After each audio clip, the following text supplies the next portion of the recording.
ఈరోజు మనం తెలివితేటలు ప్రతీకారం కలిసిన ఒక పాత కథ గురించి మాట్లాడుకుందాం. దీని పేరు రామన్ పగకు పగ. ఈ కథలో ఒక అవమానాన్ని ఎదుర్కోవడానికి తెలివిని ఎంత పదునైన ఆయుధంగా వాడచ్చో చూద్దాం. అయితే కథలోకి వెళ్లే ముందు ఒక చిన్న ప్రశ్న.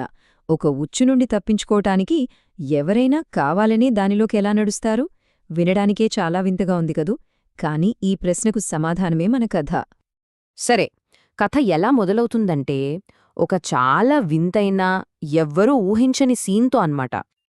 ఒక్కసారి ఊహించుకోండి, రాజవీధిలో అందరూ ఎంతో గౌరవించే రాజగురు తాతాచార్యులు ఆస్థాన విదూషకుడైన రామన్ను తన భుజాలమీద మోస్తున్నారు. అసలిది నమ్మగలమా? ఎంత విచిత్రమైన దృశ్యం కదా.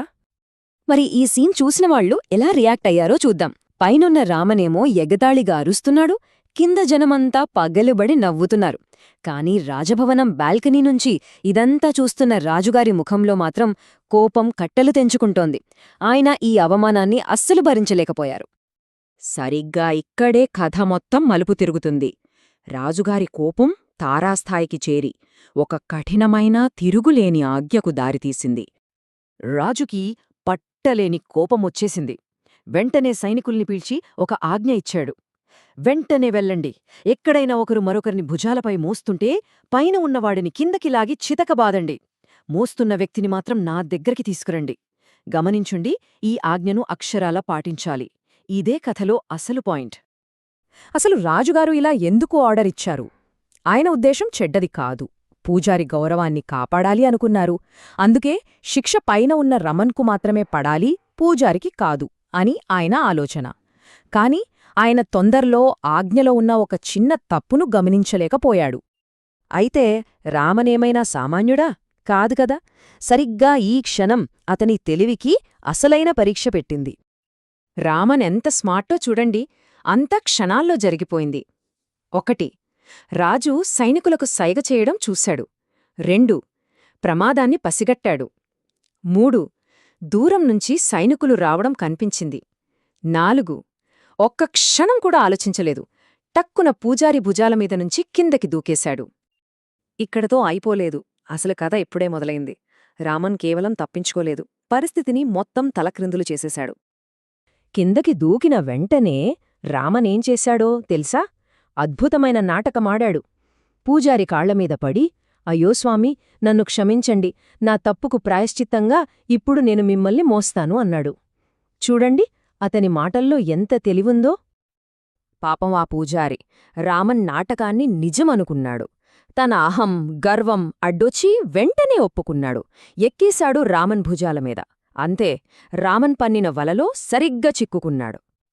ఇక చూడండి, సైనికులొచ్చేసరికి సీన్ మొత్తం రివర్స్. ఎవరు పైన ఉండాలి, ఎవరు కింద ఉండాలి అన్నది రామన్ డిసైడ్ చేసేశాడు. సరే, ఇప్పుడు కథ చివరి అంకానికి వచ్చేసింది. చేసిన పాపానికి శిక్ష ఎలా పడిందో చూద్దాం. సైనికులు అక్కడికి చేరుకున్నారు. వాళ్ల కళ్ల ముందు ఉన్నది ఒకటే సీన్.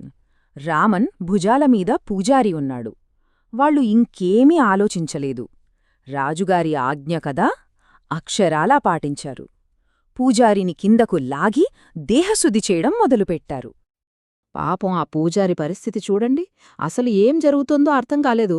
శిక్ష పడాల్సింది రామన్కి కదా, నన్నెందుకు కొడుతున్నారు అని ఆయన బుర్ర బ్లాంక్ అయిపోయింది.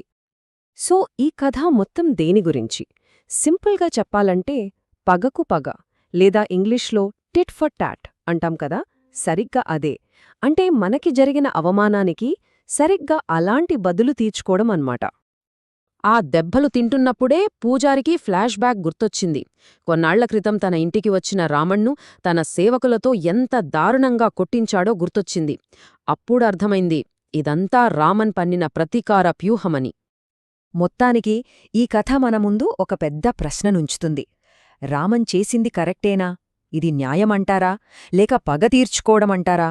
లేదా కేవలం తన తెలివితేటలతో తనకు జరిగిన అన్యాయాన్ని సరిదిద్దుకోవడమంటారా?